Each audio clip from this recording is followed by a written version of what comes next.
I felt like they were stealing it from us.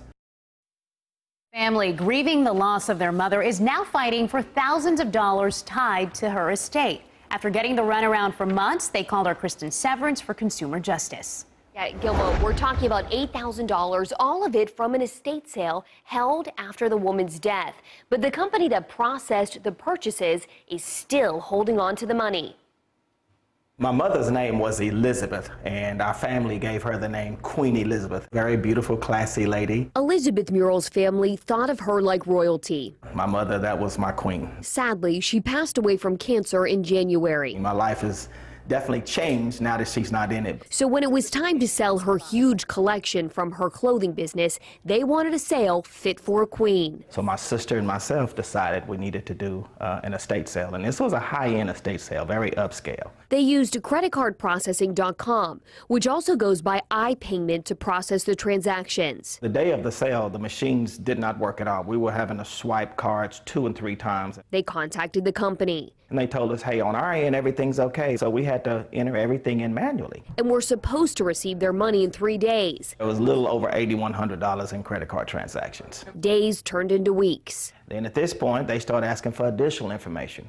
We need the last 6 months of your bank account information. We need the addresses of people who were at the sale. Nearly 5 months later, they are still waiting on their money. I thought it was theft. We contacted the FBI, the Better Business Bureau, the U.S. Postal Service. They were getting nowhere. My mother was a fighter, even though she lost her life, and I wanted to continue fighting for her, for my sister, and for my father, to make sure that we would do what was rightfully due to us. So Andre called us, and we contacted creditcardprocessing.com.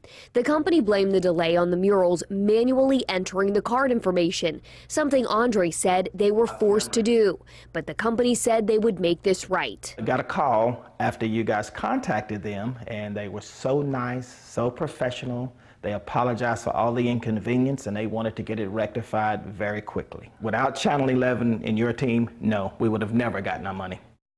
So the day after we contacted the company offered to put the Murrells' money, all $8,000, into their account, but Andre said they'd rather have a check. So the company said the check is in the mail. The company told us they were happy to get the situation resolved. They sent us an official statement that read in part, due to the heightened concerns and scrutiny around card payment fraud, we are sometimes required to flag transactions for further review and confirmation to protect our merchants. This process sometimes requires us to hold funds for a period of time, typically up to 6 months, when dealing with irregular card transactions. And again, guys, the company blamed the holdup on the family having to manually enter that card information. It's all nice when it all works out like this, though, right? Absolutely. Great job, Cristin. Thank you. You got them consumer justice. Yeah.